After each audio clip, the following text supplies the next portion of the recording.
Sarjis explain করলো, ও কিন্তু বলেছে যে হাসনাত একভাবে দেখেছে বিষয়টাকে, আমি আরেকভাবে দেখছি। বিষয়টা ধমকের সুরে না, আলাপের সুরে বলা হয়েছে, কিন্তু কথাটা কিন্তু একই। একটা বেলার জন্য বাড়িতে একবেলা ভাত খাইতে পারে নাই আপনি। ছাত্রলীগ করতো তখন না না, এখানে যখন ও ছাত্রলীগ থেকে বের হয়ে আসে তখন থেকে বহু বছর ও কিন্তু আর যেতে পারে নাই বাড়িতে। জুলাইয়ের 1 তারিখ পর্যন্ত ছাত্রলীগের নেতা ছিল আমরা যতদূর জানি। না, দলীয় অবস্থান থেকে যদি আপনি আমাকে জিজ্ঞেস করেন যে হাসনাত আব্দুল্লাহর এই যে বক্তব্যটা এটা ঠিক করেছে কিনা, আসলে আমি দলীয় অবস্থান থেকে যদি আমাকে জিজ্ঞেস করা হয় আমি বলবো যে কোনো বক্তব্য যখন আমরা পাবলিকলি দেই তখন আসলে সামগ্রিকভাবে একটি দলের সাথে আলাপ আলোচনা করে তখন দলের সিদ্ধান্তগত অবস্থান থেকে আপনাকে অবস্থান নেওয়া উচিত। সেক্ষেত্রে হাসনাত হয়তো আবেগের বশবর্তী হয়ে একটা বক্তব্য সে নিজের অবস্থান থেকে দিয়েছে, সেটা আমাদের দলীয় অবস্থান সম্পূর্ণভাবে না। যে সে এই কথাটা বলার আগে আমাদের সাথে আরও বেশি আলাপ আলোচনা করে আরেকটু গুছিয়ে কথাটা বললে জিনিসটা যেহেতু নেগেটিভলি মানুষ ভাবছে বা যেহেতু অ্যাগ্রেসিভ শোনা গিয়েছে এরকম শোনা যেত না। বাট আপনি যদি আমাকে ব্যক্তিগতভাবে প্রশ্ন করেন, হাসনাতের যে আবেগের জায়গাটা থেকে সে যেই কথাটা বলেছে আমি তার আবেগটাকে আমিও ধারণ করি। সেটা যদি আপনি জিজ্ঞেস করেন কিভাবে, সেই জায়গাটা থেকে আমি বলবো দেখেন হাসনাত কোন জায়গাটায় অ্যাগ্রিভড হয়েছে। কোনো একটা আলোচনায় উঠে এসেছে যে একটা রিফাইন্ড আওয়ামী লীগকে রাজনীতিতে অংশগ্রহণের সুযোগ দেয়া। একই কথা কিন্তু পরদিন যখন সার্জিস এক্সপ্লেইন করলো, ও কিন্তু বলেছে যে হাসনাত একভাবে দেখেছে বিষয়টাকে, আমি আরেকভাবে দেখছি। বিষয়টা ধমকের সুরে না, আলাপের সুরে বলা হয়েছে, কিন্তু কথাটা কিন্তু একই। আপনি যদি চিন্তা করেন বিষয়টা কিন্তু একই। এই আলোচনাটা এসছে, টেবিলে এসছে যে একটা রিফাইন্ড আওয়ামী লীগ যদি সামনে আসে তারা যে আপনার কাছে শুনবো, তারা যে 11 মার্চ মাননীয় সেনা প্রধানের সাথে দেখা করতে গিয়েছেন, এটা কি দলের কোনো সিদ্ধান্ত ছিল না? এটা আসলে দলীয় সিদ্ধান্ত ছিল না। ওদেরকে বিভিন্ন সময়ে দেখুন, সেনাবাহিনীকে আমরা কোনোভাবেই কিন্তু আমাদের প্রতিপক্ষ হিসেবে দেখছি না, এটা বারবার করে আমরা ক্লিয়ার করতে চাই। সেনাবাহিনী কিন্তু আমাদের গণ অভ্যুত্থানের একটা স্টেক হোল্ডার, এবং সেনাবাহিনীর সহযোগিতাই কিন্তু আজকে এই বিপ্লবটা সার্থক রূপ পেয়েছে, এতে কোনো সন্দেহ নেই। আমরা এটা একদম দ্বিধাহীন কণ্ঠে স্বীকার করছি। সেনাবাহিনীর মানে প্রত্যক্ষ সমর্থনে আমরা এই অভ্যুত্থানের সফলতা পেয়েছি। তারপর আজ পর্যন্ত দেশের তাহলে এই যে সামাজিক যোগাযোগ মধ্যে বলেন সাধারণ মানুষ কিন্তু আমি বলছি হাসনাত নাকি সেনা প্রধান সেনাবাহিনী, মানে এটা নিয়ে কিন্তু একটা প্রশ্ন রয়েছে। আমি আরেকটু বলে রাখি, এই আবহে কিন্তু এনসিপির শীর্ষ একজন নেতা নাসিরউদ্দিন পাটোয়ারি তিনি কিন্তু জনগণের কাছে ক্ষমা চেয়েছেন, বিষয়টা কিন্তু আপনি জানেন। জি, আমি ওই জায়গাটাই আসছি। দেখেন, আমি তো বলেই দিলাম যে আমরা প্রত্যক্ষভাবে সেনাবাহিনীর যে অবদান এই বিপ্লব সফল করার ক্ষেত্রে এবং পরবর্তীতে দেশের আইন শৃঙ্খলা পরিস্থিতিতেও একটা স্ট্যাবিলিটি আনার জন্য সেনাবাহিনী আমাদের সহযোগিতা করেছে।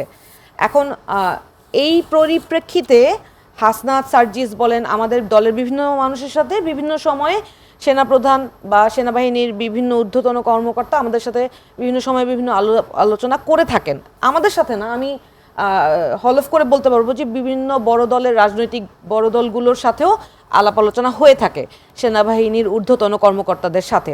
তো এরই পরিপ্রেক্ষিতে একটি বেসিক আলোচনার জন্য হাসনাত, সার্জিসকে হয়তো ডাকা হয়েছিল। ওই বিষয়টা আসলে দলীয় কোনো সিদ্ধান্ত ছিল না। তো আলোচনার একটা পর্যায়ে যখন এই আলাপটা আসে তখন পর্যন্ত হাসনাত হয়তো জিনিসটাকে অত সিরিয়াসলি নেয় নাই, কিন্তু যখন প্রধান উপদেষ্টা প্রফেসর ডক্টর মোহাম্মদ ইউনূস কোনো একটা বক্তব্যে বলেছেন যে সরকার আওয়ামী লীগকে নিষিদ্ধ করার কথা ভাবছে না, তখন হাসনাত হয়তো বিষয়টা স্বাভাবিকভাবে নিতে পারেনি। এবং একই চিন্তাটা আসলে ওর মাথায় তো একা একা আসে নাই।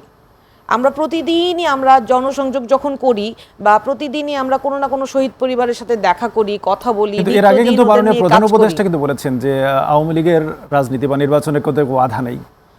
এই যে এই কথাগুলো যে আসছে, এই কথাগুলোই তো আসলে মানে আপনারা সাধারণের মাঝখানে যে যখন শুনবেন তখন শুনতে পাবেন যে আওয়ামী লীগের যেই স্বৈরাচারী আচরণ মানুষ দীর্ঘ 15 বছর ধরে সহ্য করেছে, বা আপনি যদি 75-এ যেই অবস্থাটা ছিল সেই অবস্থাগুলো পিছিয়ে ফিরে তাকান, এখন যে 15 বছরের মানুষের যে শোষণ নিপীড়ন সহ্য করেছে, আর তারপরেও আমরা যেই সিনারিওগুলো মানুষের সামনে উঠে এসছে, মানুষ কিন্তু আসলে চায় না যে আওয়ামী লীগ বা এদের আমি বিচার আসবো না আপনার হয়ে কাছে, তারা আমি রাজনীতিতে ফিরে আসুক। আমি একটু জিনিসটা একটু শেষ করে নিই দয়া করে। তো এই পরিপ্রেক্ষিতে হাসনাত হয়তো এই বক্তব্যটা দিয়েছে যে কোনো অবস্থাতেই আওয়ামী লীগ রাজনীতিতে ফিরে, বিচার না হয়ে আওয়ামী লীগ রাজনীতিতে ফিরে আসতে পারবে না, একটাই কথা। তো এই কথার প্রেক্ষিতে সাধারণ জনগণ বিষয়টা নিয়ে অনেক বেশি অ্যাগ্রিভড হয়ে সেনাবাহিনীর বিপক্ষে মতবাদ দিয়েছে যে হাসনাত জিনিসটাকে অনেক বেশি সেন্সিটিভলি ট্রিট করেছে। সার্জিস বলছে যে জিনিসটাকে ও একটা ওপিনিয়ন হিসেবে দেখছে, অন্যরা বলছে বিষয়টা এইভাবে না। আর আমরা সামগ্রিকভাবে যেটা বলছি, আপনি ভুল আপনি কিছুক্ষণ আগে বলছিলেন যে ভুল থেকে শিক্ষা নেওয়ার কথা বলছিলেন। আমি বলি আমরা কিন্তু অতীতেও দেখেছি রাজনৈতিক অঙ্গনে কিন্তু অন্যান্য রাজনৈতিক দল যারা ছিল অতীতে রাজনীতিবিদরা তারা বড় শোডাউন করেছে এবং জনগণকে ভোগান্তি ফেলেছে এবং জনগণ কিন্তু এটা নিয়ে খুব মর্মাহত হয়েছে। আজকে কিন্তু আমরা দেখেছি সারজিদ আলম কিন্তু নিজ জন্মভূমিতে ফিরে গেছে, নিজ জেলায়, এবং সেখানে দেখেছি ঢাকা থেকে বিমানে গেছেন এবং সেখানে বিমান থেকে কিন্তু 100 গাড়ির বহর নিয়ে কিন্তু তিনি তার নিজ মাতৃভূমিতে পদার্পণ করেছেন। আসলে এই বিষয়টা কিন্তু সাধারণ মানুষের মাঝে কিন্তু একটি ক্ষোভের সৃষ্টি হচ্ছে বা সাধারণ মানুষ প্রশ্ন তুলছে। এই বিষয়টা নিয়ে আমি আসলে একটু বলতে চাই, আমি আসলে একটু বক্তব্যটা উপস্থাপন করতে চাই। সার্জিস যখন এয়ারপোর্টে নামে তখন ওকে আনতে 4টা গাড়ি গিয়েছিল, ওর ফ্যামিলি, আত্মীয়স্বজন সবাই। এবং গণ অভ্যুত্থানের পর আপনারা যদি একটু ব্যাকগ্রাউন্ড স্টোরি দেখেন, বিগত সরকারের আমলে এই ছেলেগুলা, এই সার্জিস বলেন, আমাদের সিফাত বলেন, আমাদের দপ্তর সম্পাদক, এরা বহু বছর নিজের বাড়িতে, নিজের গ্রামে পা পর্যন্ত দিতে পারে নাই। একটা বেলার জন্য বাড়িতে একবেলা ভাত খাইতে পারে নাই। আপনি ছাত্রলীগ করতো তখন না এখানে যখন ও ছাত্রলীগ থেকে বের হয়ে আসে তখন থেকে বহু বছর ও কিন্তু আর যেতে পারে নাই বাড়িতে। জুলাইয়ের 1 তারিখ পর্যন্ত ছাত্রলীগের নেতা ছিল, আমরা যতদূর জানি। না, জুলাইয়ের 1 তারিখের পর হয়তো ছাত্রলীগ ছেড়েছে। কোন জায়গায় ও আন্দোলন সংগ্রামের সময় ও নির্বাচনটা করেছিল ছাত্রলীগের সেই প্যানেলটা থেকে, কিন্তু ও কিন্তু ছাত্রলীগের কোনো পদ পদবি ছিল না। সুতরাং এই বক্তব্যটা নিয়ে সার্জিস নিজেও অনেকবার ক্লিয়ার করেছে, আমি আর ওই বক্তব্য দীর্ঘায়িত করব না। কিন্তু আপনি যদি মানুষের আবেগের জায়গাটা দেখেন, এই ছেলেটা বহুদিন নিজের বাসায় যেতে পারে নাই। আর জুলাই গণ অভ্যুত্থানে যখন এরা সামনের সারি থেকে নেতৃত্ব দেয় তখন তাদের বাবা মা হয়তো আশা ছেড়েই দিয়েছিল যে এরা আর ফিরবে না, এবং সম্পূর্ণ তার এলাকার যে পঞ্চগড়ের মানুষ তারাও হয়তো ভেবেছিল যে আমাদের ছেলে আমাদের ঘরে আর ফিরবে না। আজকে দেখেন এই ছেলেটা আবার তার বাড়িতে ফিরলো।